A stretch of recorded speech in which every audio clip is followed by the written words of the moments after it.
Gjykata e Durrësit ka vendosur masat e sigurisë për 8 punonjës të burgut të Durrësit të ndaluar pas ratisjes së të paraburgosurit Altin Ndoci nga ambientet e spitalit pas një seance që zgjati afro 4 orë. 3 prej tyre u lanë në burg, ndërsa për 5 të tjerët u caktuan masat arestë shtëpie dhe detyrim paraqitje. Punonjësit akuzohen për shpërdorim detyre të kryer në bashkëpunim, pasi sipas prokurorisë dështimi në zbatimin e procedurave të sigurisë bëri të mundur aratisjen e një personi të arrestuar për një sër ngjarjesh të rënda penale. Ndërkohë, pavarësisht arrestimeve dhe masave të marra ndaj stafit, Altin Ndoci vijon të jetë ende në liri. I aratisuri nuk është lokalizuar dhe nuk është vënë ende në pranga, duke ngritur pikpyetje të forta mbi efektivitetin e sistemit të sigurisë dhe reagimin institucional pas ngjarjes. E për diskutuar pikërisht për artisjen e Altin Ndocit, i cili ndodhet ende në Arati, nuk është gjendur nga policia, por edhe vendimin e gjykatës së Durrësit për sa i përket 8 punonjësve të policisë burgjeve. Diskutojmë në studio me zotin Gjergj Nikolla, mirë se erdhe, Ervin Karanja, mirë se erdhe, Faik Basha, mirë se erdhe, Gjushën Zhlima, mirë se erdhe. Tani, si ishte kjo aratisja, Ervin? Si mundet me tani sim që këtu pastaj të kalojmë të vendimet e gjyqësorit me... Tani duhet kemi një diçka. I burgosit, ke shumë burgosur që i mendon mënde që të aratisen. Kuptojmë që i shkon mënd do aratisen, do lëvizin, do mënd.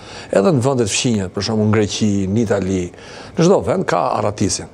Pra, do më thotë mos ta bëjmë si diçka të jashtëzakonshme.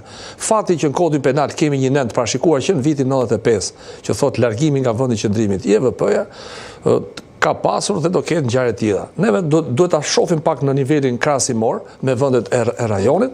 Pra në Shqipëri, tek burgjet, nuk është se ka pasur vepra të rënda penale. Vetëm vepër të rëndë që mund të mbahet mend është rasti i burgut Peqinit që ndodhi një vrasje në burg. Paka shumë raste të tjera, do të thonë aratisë kemi pasur një tentativë. Pra nuk konsiderohet kjo ngjarje e rëndë? Kjo është largimi, është një ngjarje, por duhet parë në raport me tërsinë. Pra s'duhet me pa, domethënë, si shumë zi. Ngjarja është e rëndë, është larguar një person që është i dyshuar për vepra të rënda penale, akuzohet nga spagu për nenet 79, pra në kuadrën neni 79 është veprat penale të vrasjes në formën e grupit strukturuar kriminal. Pra është një akuzohet për vepra të rënda. Tani dalim tek rasti, do të thotë që ta diskutojmë. Rasti konstatojmë shkelje të protokolleve të shoqërimit të personave të cilët duhet marrin trajtim mjekësor. Kemi një nen 109 të rregullores burgjeve, e cila parashikon në mënyrë të saktë procedurën se si, pra neni 109 i VKM-s numër 209 të vitit 2022, i cili parashikon në mënyrë të qartë mënyrën se si transportohet një person i cili ka probleme shëndetësore.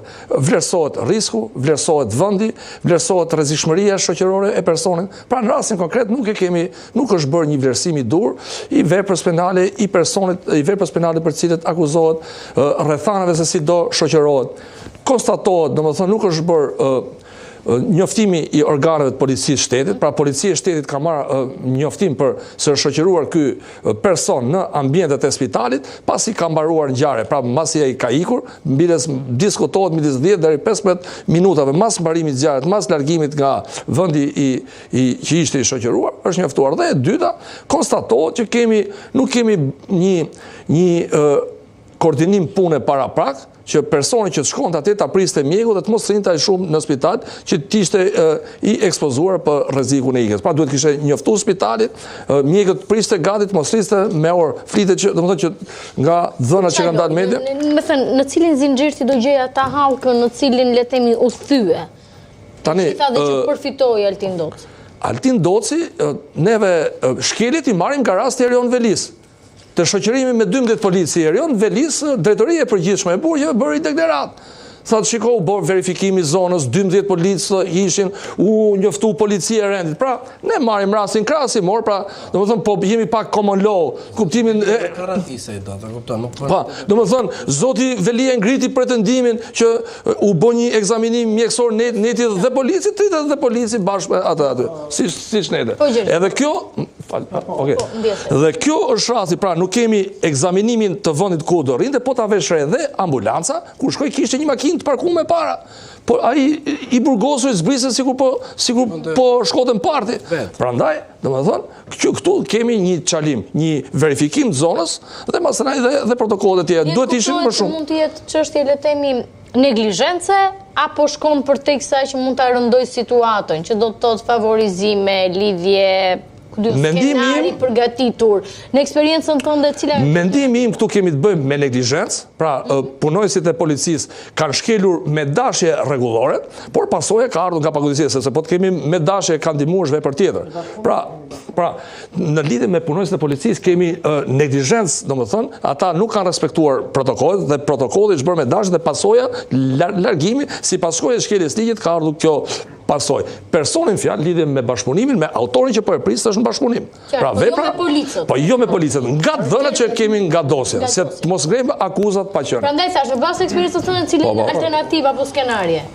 Për të vazhduar aty ku e la dhe Rini, ngjarjet në burje nuk është një situatë e pazakontë largimi nga burjet, kemi mësuar dhe histori të tjera nga e kaluara, siç në Greqi kishte dhe rastin më të denj për një film fantastik shkencor, Aratis e Alket Rizait me helikopter nga burgu më i sigurisë së lartë. Helikopterin e kuptoj unë që mund të ndodhi, po kjo që i dhe ikën me vrap në mes të oborrit është... Kjo është... Po të shikosh gjithë veprimet dhe nga... Se mur nuk duke, se po e diskutoni me Ervinin. Aty ka pas disa shkele. Fillimisht te burgu i Durrësit, te spitali burgu është ndruar, pak kohë më parë është ndruar dhoma e mjekimit të burgosurve dhe të paraburgosurve. Ka pas një zhvendosje nga një repart në një repart tjetër.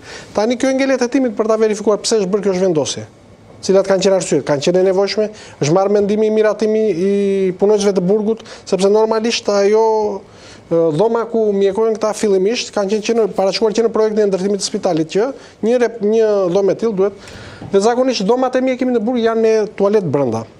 Në rastin konkret ky ka marrë leje për të shkuar në tualet. Pra tregon që nuk ka qenë e pajisur dhoma me tualet dhe ky është larguar nga tualet i katit të spitalit ku ka qenë. Dhe siç raportohet dhe nga hetimet e fundit, ky pas ka kërkuar 4 herë të shkojnë në tualet. Tani është e pazakont, tani në një kohë kaq të shkurtë të shkosh. Po patjetër dhe vetë punojësit e policisë duhet të kuptojnë të lë diçka për të nonsens. Këto kërkesa të vazhdueshme nga ana të paraburgosurit. Dhe fakti edhe dhe mënyra se si shumë të shkujdesur, për person dhe prania e këtij personi në një burg të tillë që nuk konsiderohet burg i sigurisë së lartë, siç është burgu i Durrësit, do parë sepse zakonisht subjektet e prokurorisë së posaçme janë të vendosura pranë burgut 313, i cili konsiderohet burg i sigurisë së lartë. Po dhe për shkak të afërsisë me gjykatën dhe prokurorinë e posaçme që është dhe për të evituar këto shpenzimet e shumta sepse ata vijojnë ka një seancë pas seancas. Dhe vendosja e tij në këtë burg lë dyshime. Pajk, si ekspert i sigurisë, ku çaloj? Shiko, kolegët i thanë kryesisht gjitha problematika që janë konstatuar deri tani, qoftë nga pamjet që janë bërë publike, po qoftë nga raportime që janë bërë edhe nga ana e policisë, por edhe nga ana e drejtorisë së përgjithshme të burgjeve. Sigurisht që kjo ka pasuar me një sër masash që janë marrë nga institucioni, nga Ministri i Drejtësisë, duke shkarkuar zinxhirin drejtues, duke shkarkuar drejtorin, më vonë dhe u bë arrestimi i tij. Pasi deri tani është parë që një sër masash protokollesh janë thyer, nuk janë zbatuar apo mund të ketë dhe dyshime që